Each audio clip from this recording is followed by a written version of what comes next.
Hello guys, good morning and welcome back to your classes. आज का session बहुत ही ज़्यादा इंपॉर्टेंट एंड इंटरेस्टिंग है क्योंकि आप लोग की डिमांड पे हम PQRS कर रहे हैं। अब हम PQRS की क्लास को आगे कंटिन्यू करते हैं। आज हमारा डे 4 है। जिनने भी पिछले 3 दिन मिस किए हैं क्लास या एक भी क्लास मिस करी है वो ज़रूर से जाके पीछे देख लीजिएगा, क्योंकि गाइज इन PQRS की प्रैक्टिस हम आपको करवा रहे हैं, प्लस वो तरीका आपको बता रहे हैं जिससे आप इजीली 10 सेकेंड के अंदर सॉल्व कर सकते हैं हर एक क्वेश्चन। तो गाइज वो तरीका है एलिमिनेशन मेथड, जो मैं हर सेशन में हर क्वेश्चन में आपको एक्सप्लेन कर रही हूँ। कुछ इंपॉर्टेंट चीज़ें हैं, कुछ इंपॉर्टेंट पॉइंट्स हैं एलिमिनेशन मेथड के, जो आपको हर क्वेश्चन में कुछ ना कुछ सीखने को मिलता है। So guys it is very important कि आप सारे क्वेश्चन हमारे साथ सॉल्व करो। एंड गाइज एक चीज़ पैराजंबल की बहुत ज़्यादा इंपॉर्टेंट होती है कि आप उनको जितना ज़्यादा प्रैक्टिस करो उतनी ज़्यादा ईजिली ये सॉल्व होने लगते हैं। बाकी चीज़ों की जैसे फिलर्स हैं, RC है, अगर आप प्रैक्टिस नहीं भी कर रहे हो तो एक तरीके से काम चल जाता है, लेकिन PQRS की प्रैक्टिस करने से ही आपको समझ में आएगा कि किस तरीके से आपको कनेक्टर्स ढूंढने हैं, किस तरीके से पेयरिंग करनी है, किस तरीके से लॉजिक लगाना है। तो ये चीज़ आप क्वेश्चन की प्रैक्टिस करके ही समझोगे। तो चलिए फिर देर नहीं करते हैं, स्टार्ट करते हैं सेशन। PDF आपको मिल जाएगा, ये किरण बुक है, किरण बुक की सीरीज़ चल रही है। जिनके पास बुक है वेल एंड गुड, जिनके पास बुक नहीं है डोंट वरी, PDF मिल जाएगा आपको हमारे टेलीग्राम ग्रुप पे जिसका नाम है योर क्लासेस, एंड लिंक है टेलीग्राम ग्रुप का हमारे डिस्क्रिप्शन में। तो सिर्फ आपको जाना है, लिंक पे क्लिक करना है, ग्रुप ज्वाइन करना है and you will get the free PDF। Alright, चलिए आज का पहला क्वेश्चन गाइस पैराजंबल के बड़े भी हो सकते हैं, जैसा अभी आपको स्क्रीन पे दिख रहा है। लग रहा है कि भाई कितना बड़ा क्वेश्चन है, बहुत टाइम लेगा ये। तो कुछ लोग तो क्या होता है पेपर में देखकर ऐसे क्वेश्चन झट से स्किप कर देते हैं, लेकिन गाइस पैराजंबल के क्वेश्चन स्किप नहीं करना है, इन्हें ये सीखना है कि कितनी ईजिली, कितनी जल्दी 10 सेकेंड के अंदर इसको सॉल्व किया जाए। चलिए देखते हैं कि हम किस तरीके से लिंक बनाते हैं। अब आ रहा है इन क्वेश्चन में क्या है ना गाइस कि पहला और 6 स्टेटमेंट हमें यहाँ पर फिक्स्ड है। बहुत अच्छी बात है, इन क्वेश्चंस में सारे के सारे प्रीवियस ईयर क्वेश्चन हैं। SSC में मोस्टली ऐसे क्वेश्चन आते हैं जिनमें पहला एंड छठा स्टेटमेंट फिक्स रहता है, बीच वाले PQRS आपको अरेंज करने हैं। तो पहला स्टेटमेंट जो ऑलरेडी फिक्स्ड है वो आपको थीम बता देता है पैराग्राफ की, प्लस ये बता देता है कि किस बारे में है पैराग्राफ। तो इससे आपको बहुत ईजी, आपके लिए बहुत ज़्यादा ईजी हो जाता है। तो चलिए देखते हैं किस बारे में है। Phobic reactions are strong. Phobic reactions guys, phobia का मतलब आपको पता है, फोबिया का मतलब होता है डर। फोबिया का ही एडजेक्टिव फॉर्म है फोबिक। तो डर वाले रिएक्शंस को बोलते हैं phobic reactions. Phobic reactions are strong irrational fears of specific objects और सिचुएशन। फोबिक रिएक्शन बहुत ज़्यादा स्ट्रॉन्ग होते हैं। एंड ये होता क्या है बेसिकली, अजीब सा फियर, अलग सा फियर, किसी पर्टिकुलर चीज़ से या किसी इवेंट से अलग सा फियर होना, इसी को हम बोलते हैं फोबिक रिएक्शन। तो इसके जस्ट बाद अब क्या चीज़ आ सकती है ये हमें ढूंढना है इन PQRS में। PQP पढ़ते हैं, but there is no objective danger. लग रहा है ये आएगा इसके बाद, चलिए होल्ड पे रखते हैं, क्या पता आ जाए। आप क्यों पढ़िए। For example when a person is extremely fearful of birds. ध्यान से देखिए क्यों किस चीज़ का एग्जाम्पल दे रहा है, क्यों एग्जाम्पल दे रहा है फोबिक रिएक्शंस का। फोबिक रिएक्शन क्या क्या हो सकते हैं, क्या पता किसी पर्सन को बहुत ज़्यादा डर लगता हो बर्ड से या स्नेक से या हाइट से या बंद प्लेसेस से। ठीक है, ये सब एग्जाम्पल हैं किसके, फोबिक रिएक्शन के। तो गाइज एक पेयर, गाइज आप क्या करा करिए ना, नोटबुक जो मैंने आपको एक बनवाई है उसी में आप नोट्स बनाते चला करिए। कुछ इसमें आपको नोट नहीं करना है, सिर्फ आप क्या नोट करेंगे, कनेक्टर्स, क्या क्या चीज़ें कनेक्ट हो सकती हैं। तो अब आपको जो नाउन दिया है, जो टॉपिक दिया है उसका एग्जाम्पल अगर किसी स्टेटमेंट में दिया है तो वो दोनों मिलकर एक पेयर बनाएंगे। फोबिक रिएक्शंस की बात करी गई है, एग्जाम्पल क्यू में दिए गए हैं, मतलब 1 को सीधे फॉलो करेगा क्यू, कोई शक कोई डाउट नहीं है, 1 को फॉलो करेगा क्यू। स्टेटमेंट हमारे ऑप्शंस में आ जाइए। अरे वाह, सिर्फ एक ऑप्शन ऐसा है जिसमें क्यू है, कुछ नहीं करना है, बाकी कुछ भी नहीं पढ़ना है। हमने P रीड किया, क्यू में ही मिल गया उसका एग्जाम्पल, 1 को फॉलो करेगा Q, and option number 1 is the answer. That's it, clear है। चलिए आप क्या करेंगे, जैसे मैंने अगला क्वेश्चन लगा दिया है आपके सामने, क्वेश्चन नंबर 33। आप स्क्रीन को पॉज करिए, खुद से करिए। जैसी मैंने आपको ट्रिक्स बताई हैं, अगर आप पीछे के 31 क्वेश्चन सॉल्व करके आए हो मेरे साथ, तो ट्रिक आपको पता है, आपको ये पता है कि एलिमिनेशन मेथड किस तरीके से लगाना है। स्क्रीन पॉज करिए, फटाफट से एक बार खुद से सॉल्व करके कमेंट करिए कि क्या है इसका सीक्वेंस, जल्दी से। बाकी मैं आपको बताती हूँ कि किस तरीके से अप्रोच करना है। यही अप्रोच आपको ये बताएगा कि किस तरीके से क्वेश्चन अटेम्प्ट करते हैं, किस तरीके से लिंक करते हैं। यही चीज़ हम सीखेंगे किरण बुक की सारे क्वेश्चंस में। अब देखिए, in this life there are no gains without pains. बिल्कुल सही बात है। इससे हमें क्या टॉपिक पता चल रहा है, इस हमारे जो ये क्वेश्चन है, जो पैराग्राफ है, ये किस चीज़ पे फोकस्ड है कि हमारी लाइफ में बिना किसी पेन के कोई गेन है ही नहीं। ठीक, अब पी क्या बोल रहा है? No victory is real triumph unless the foe is worthy. कोई भी विक्ट्री एक रियल ट्रियूम्फ का मतलब विक्ट्री ही होता है, एक असली विक्ट्री नहीं है जब तक कि हमारा दुश्मन एक वर्दी नहीं है। कहते हैं ना कि कमज़ोर दुश्मन से लड़कर भी क्या फ़ायदा, वही चीज़ बोल रही है। हमारी विक्ट्री असली विक्ट्री नहीं है जब तक कि हमारा दुश्मन मजबूत नहीं है। तो पी हो सकता है, चलिए इसको होल्ड पे रखते हैं।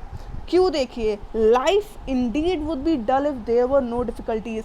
गाइस देखिए, अब पहले स्टेटमेंट में जो हमारा स्टेटमेंट, जो टॉपिक की बात हो रही है, वही अगर कंटिन्यू हो रहा है, सेम चीज़ डिस्कस हो रही है किसी और स्टेटमेंट में।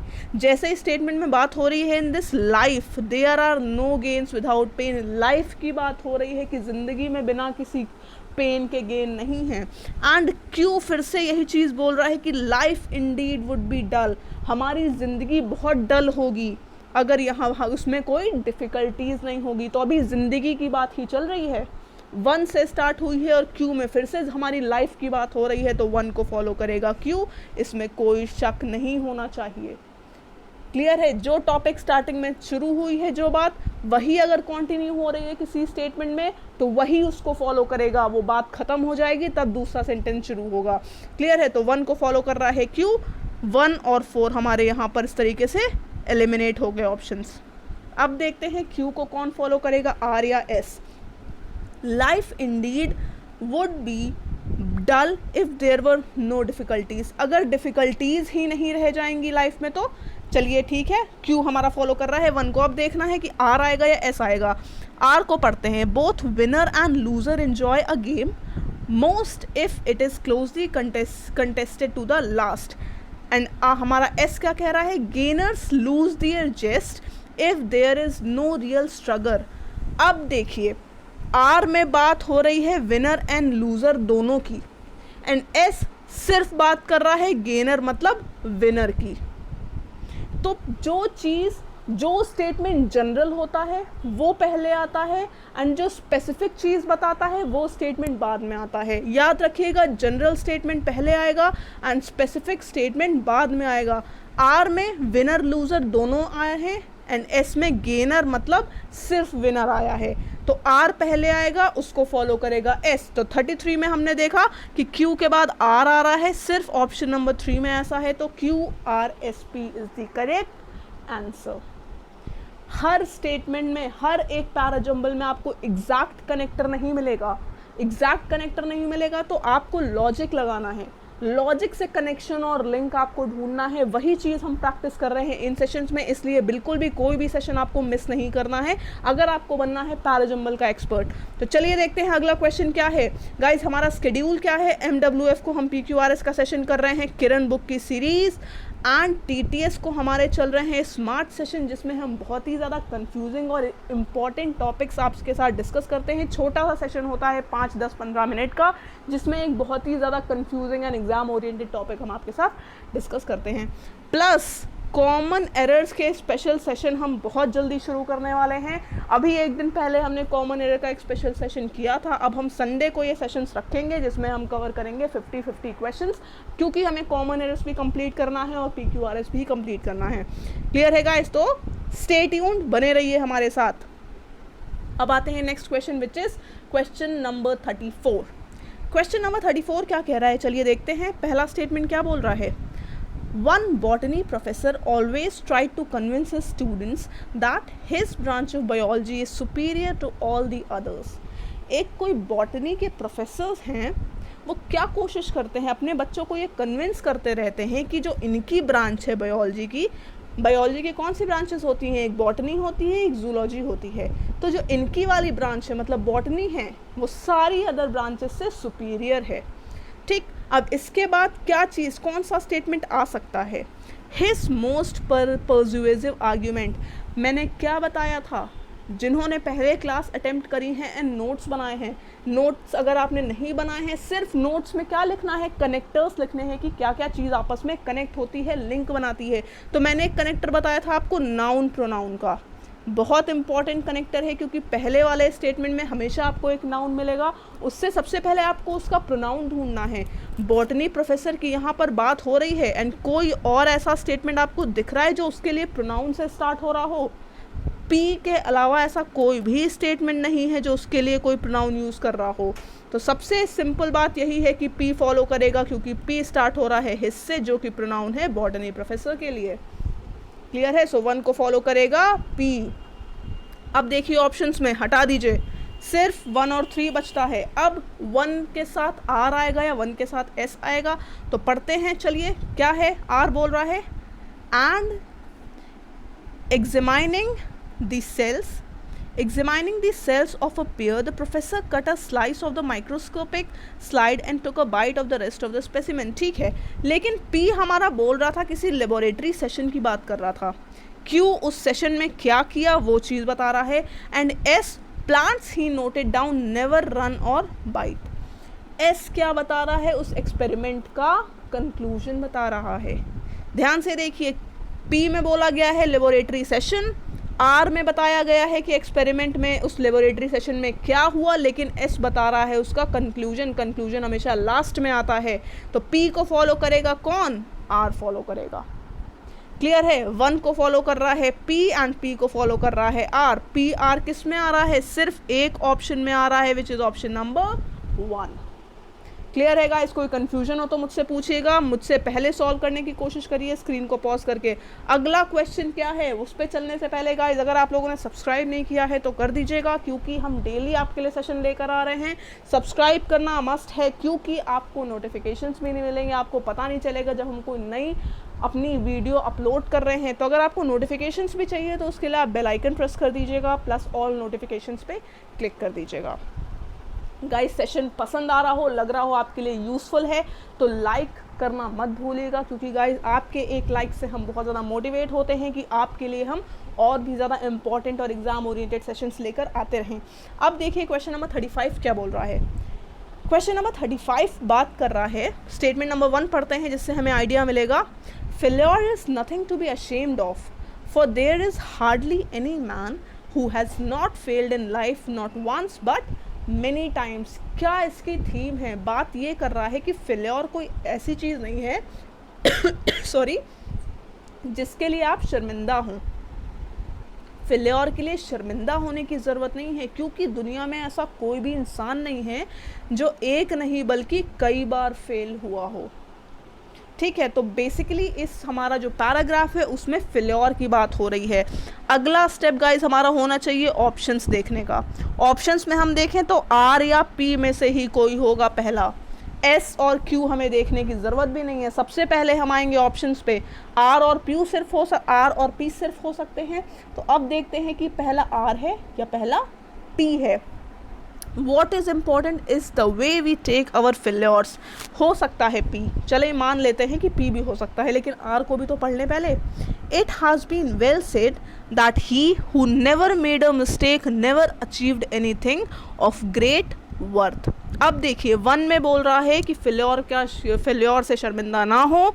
हर इंसान इस दुनिया में कहीं ना कहीं फेल हुआ है, बल्कि एक बार नहीं कई बार। अब Q ये बोल रहा है कि जो लाइफ में जिसने कोई मिस्टेक नहीं करी है वो कभी कुछ बड़ा अचीव नहीं कर सकता है। इसी बात का कंक्लूजन दे रहा है P। कैसे? कि सबसे ज़्यादा इम्पॉर्टेंट चीज़ यही है कि हम किस तरीके से फेल्योर को लेते हैं। क्यों बोल रहा है कि जिसने कभी कोई मिस्टेक करी ही नहीं है वो जीतेगा ही नहीं। तो ये चीज़ किस पे डिपेंड कर रही है कि हम किस तरीके से फेल्योर को लेते हैं, फेल्योर को किस नज़रिए से देखते हैं। तो Q का कंक्लूजन दे रहा है P। तो 1 के बाद आएगा क्या, 1 के बाद हमारा क्या आ रहा था, 1 के बाद हमारा ऑप्शन नंबर पी आना चाहिए, क्यू आना चाहिए या आर आना चाहिए। क्यू हमने देखा कि सिर्फ पी और आर आ सकते हैं, पी देखा कि तो चलो वो हमें लग रहा है कि कंक्लूजन जैसा साउंड कर रहा है। अब हम क्या पढ़ेंगे, आर पढ़ेंगे, हमने गलती से क्यू पढ़ लिया था, आर पढ़ेंगे। आर क्या बोल रहा है, from a little child who tries to stand up to the would be conqueror who tries to conquer some new territory everyone has to face failure. Guys R क्या बता रहा है, पहले तो हमें 1 ने बताया कि हर इंसान ने फेस किया है कहीं ना कहीं फेल्योर। आर हमें क्या बता रहा है कि चाहे कोई छोटा बच्चा हो या फिर कोई कॉन्क्योरर हो जो किसी टेरिटरी पे को कॉन्क्योर करने जा रहा है, उसको जीतने जा रहा है, सबने कहीं ना कहीं फेल्योर फेस करी है, हर इंसान ने फेल्योर फेस करी है, बताया है हमें 1 ने। एंड आर ने उसको स्पेसिफिक वे में बताया है कि चाहे छोटा बच्चा हो चाहे कोई बड़ा कॉन्क्योरर हो, फेस करी है उनने क्या, फेल्योर। इस तरीके से 1 को फॉलो करेगा आर, क्योंकि 1 is general statement and R is specific statement. Pair किसका बनता है, जनरल स्टेटमेंट पहले आता है, उसके बाद आता है उसका स्पेसिफिक स्टेटमेंट। तो 1 के साथ पेयर बनता है हमारे आर का। तो आर किस ऑप्शन में आ रहा है, सिर्फ ऑप्शन नंबर 3 में आ रहा है, एंड ऑप्शन नंबर 4 में आ रहा है, एंड ऑप्शन नंबर 1 में आ रहा है। ऑप्शन नंबर 2 को कर दिया हमने रिमूव। अब देखते हैं, अब हमने देखा कि इसी चीज़ का कंक्लूजन दे रहा है हमारा स्टेटमेंट नंबर पी, कि बस यही चीज़ है कि किस तरीके से हम देख रहे हैं फेलियर को, वही चीज़ डिस्कस करती है हमारी विक्ट्री। आर का ही कंक्लूजन दे रहा है पी, तो आर को फॉलो करेगा P. R P Q S, सिर्फ एक ऐसा ही ऑप्शन है हमारे ऑप्शन में, ऑप्शन नंबर 3। क्लियर है गाइज, आर को फॉलो कर रहा है पी, सिर्फ एक ऑप्शन में है, तो ये हो जाता है हमारा यहाँ पर करेक्ट आंसर। क्लियर है गाइस, समझ में आया। अब चलिए देखते हैं अगला क्वेश्चन। अगला क्वेश्चन है 36। क्या बोल रहा है 36, one of the most widely spread bad habits. बहुत ही ज़्यादा जो वाइडली स्प्रेड बैड हैबिट है उसकी बात हो रही है स्टेटमेंट में। ये एक तरीके से पैराग्राफ नहीं है, पूरा एक कंप्लीट स्टेटमेंट बनेगा। अब उस बैड हैबिट का नाम क्या है, विच इज़ नाउ स्मोक्ड और च्यूड बाय मैन। हैबिट को तो कोई इंसान चबाता नहीं है, तो पी तो कोई सेंस ही नहीं बना रहा है इसके बाद। क्यों देखें, and even bye children, habit की बात कर रहे हैं, एंड इवन बाय चिल्ड्रन कोई सेंस नहीं बन रहा है। ऑफन बाय विमेन, इसके बाद इसका भी बहुत इनकम्प्लीट सा लग रहा है अगर इसके बाद हम आर लगा दें। तो one of the most widely spread bad habits is use of tobacco. Tobacco का यूज़ ही है क्या, one of the most widely spread bad habits. तो 1 को फॉलो करेगा हमारा स्टेटमेंट नंबर एस। अगर हम देखें ऑप्शन में तो सिर्फ 2 ऑप्शन ऐसे हैं 1 और 3 जिसमें आ रहा है एस। अब देखना ये है कि एस के बाद पी आएगा या इसके बाद आर आएगा। चलिए देखते हैं फटाफट से क्या है, बोल रहा है is the use of tobacco which is now smoked और च्यूड बाय मैन। बिल्कुल, अगर आप देखें तो ये पूरा एक स्टेटमेंट है, पैराग्राफ भी नहीं है, तो ऐसे क्वेश्चन करना बहुत ही ज़्यादा ईजी होता है। सबसे बुरी बैड हैबिट क्या है, यूज़ ऑफ टबैको, जो कि अब स्मोक और च्यू करी जाती है मैन के द्वारा। क्लियर है, तो एस के बाद सीधे हमारा सेंस बना रहा है पी। ऑप्शन में देखा एस के बाद पी सिर्फ एक स्टेटमेंट में आ रहा है, सो ऑप्शन नंबर 1 हो गया यहाँ पर करेक्ट आंसर। क्लियर है गाइस, ये तो बहुत ईजी स्टेटमेंट था क्योंकि पूरा ये पैराग्राफ नहीं सिर्फ एक स्टेटमेंट था, सो ऑप्शन नंबर 1 हो जाता है इसका आंसर। अब चलिए देखते हैं अगला statement which is question number 37। क्या बोल रहा है, अगेन ये एक स्टेटमेंट है, पैराग्राफ नहीं है। द लैंडस्केप, कहीं की लैंडस्केप की बात हो रही है, लेकिन कहाँ की लैंडस्केप की बात हो रही है, चलिए देखते हैं। The landscape with nature displaying, चलिए मानते हैं कि हो सकता है। The landscape here is awesome, कि क्या बताया जा रहा है, मैंने अभी क्या बोला कि लैंडस्केप कहाँ की, तो हमें क्यों बता रहा है कि यहाँ की लैंडस्केप बहुत ऑसम है। तो इससे समझ में क्या आ रहा है कि 1 को फॉलो कर रहा है क्यों, the landscape here is awesome, sense बना रहा है ना, तो 1 को फॉलो कर रहा है क्यों। इस तरीके से रिमूव होते हैं हमारे ऑप्शन नंबर 1 और 3। अब कौन सा ऑप्शन आएगा, क्यू के बाद पी आएगा या क्यू के बाद आर आएगा।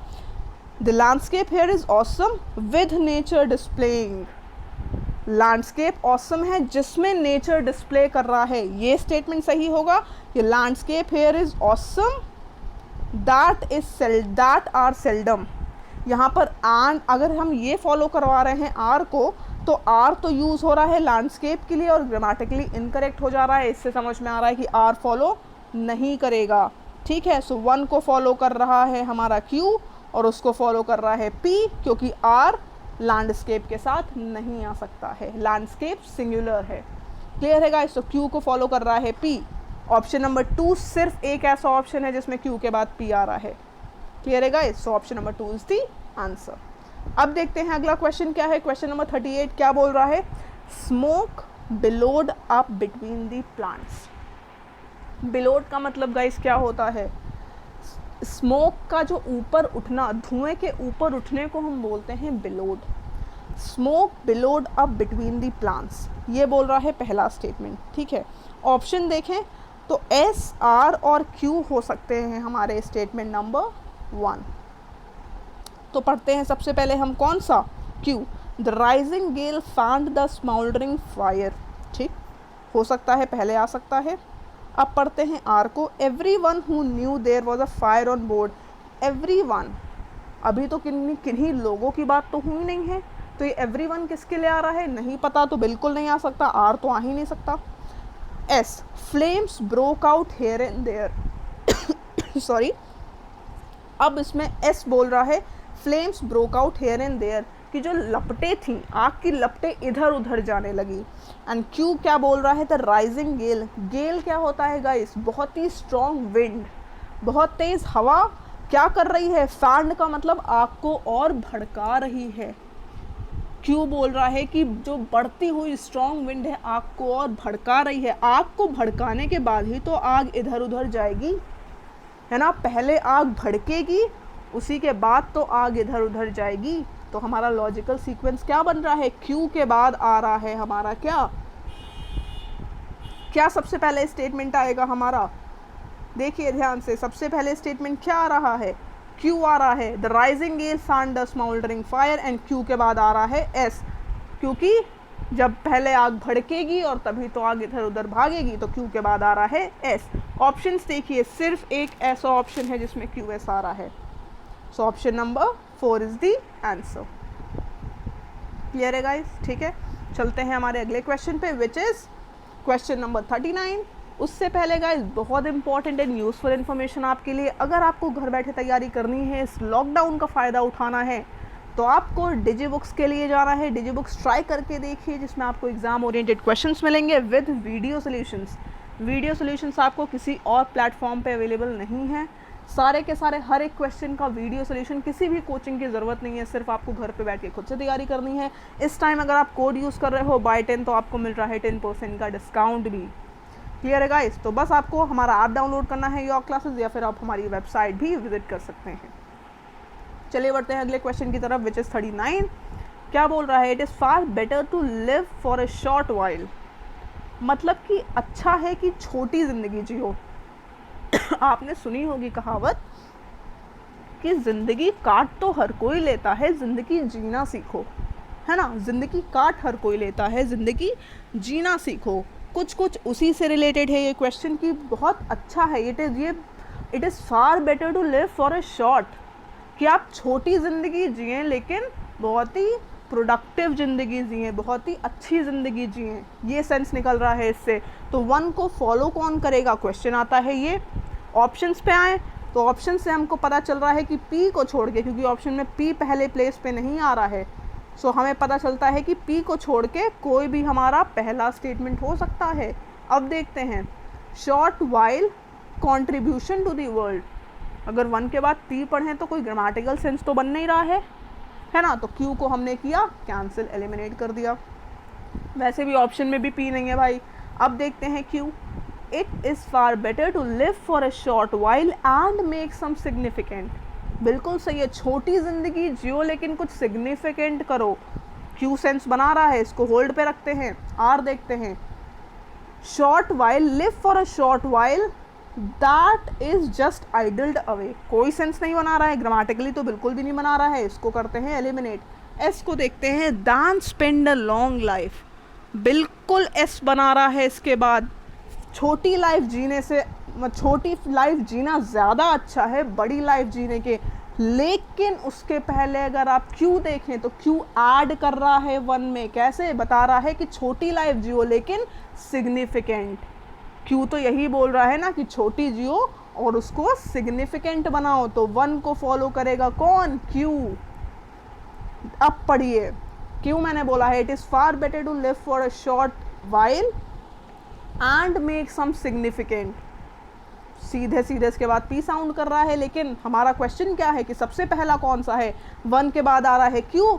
ऑप्शन देखो, सिर्फ एक ऐसा ऑप्शन है, 3 ऑप्शन जिसमें आ रहा है क्यू पी एस आर। चेक करने के लिए आप एक बार पढ़ सकते हैं, पढ़ लीजिए। It is far better to live for a short while and make some significant contribution to the world than spend a long life that is just idled away। ठीक है, समझ में आ गया, पूरा आपका बन गया paragraph contextually grammatically appropriate. So guys, elimination method एक ऐसा तरीका है, आपको सिर्फ सीखना क्या है। इन क्वेश्चंस में आपने देखा कि हर एक क्वेश्चन में आपको सामने सामने पेयर नहीं मिल जाएंगे, आपको ढूंढना है। तो इसीलिए ये प्रैक्टिस क्वेश्चन है आपके लिए कि आप मेरे साथ सीखो कि किस तरीके से हम लॉजिकल पेयर्स बनाते हैं, किस तरीके से ग्रामेटिकल पेयर्स बनाते हैं। यही हमें सीखना है, यही हमारा मोटिव है इन सेशंस के थ्रू आपको सिखाना। तो चलिए फिर, उससे पहले आपके लिए एक होमवर्क है, क्वेश्चन नंबर 40, जो आप मुझे करके सॉल्व करके बताओगे एंड मुझे अपना एक्सपीरियंस बताओगे कि आपसे अभी ये क्विकली सॉल्व हो पा रहे हैं या नहीं। अगर नहीं हो पा रहे हैं तो मुझे बताइए, मैं आपको एक्सप्लेन करूँगी थोड़ा सा ज़्यादा। क्लियर है? किसी को भी प्रॉब्लम है तो मुझे ज़रूर बताइएगा। क्वेश्चन नंबर 40 का स्क्रीनशॉट फटाफट से लीजिए एंड उसका आंसर कमेंट बॉक्स में मुझे कमेंट करके बताइएगा। प्लस सेशन यूजफुल लगे तो प्लीज़ लाइक कर दीजिएगा, शेयर कर दीजिएगा अपने फ्रेंड्स के साथ and don't forget to subscribe the channel. मिलते हैं कल फिर से same time, that is 11 AM। तब तक के लिए take care and bye bye.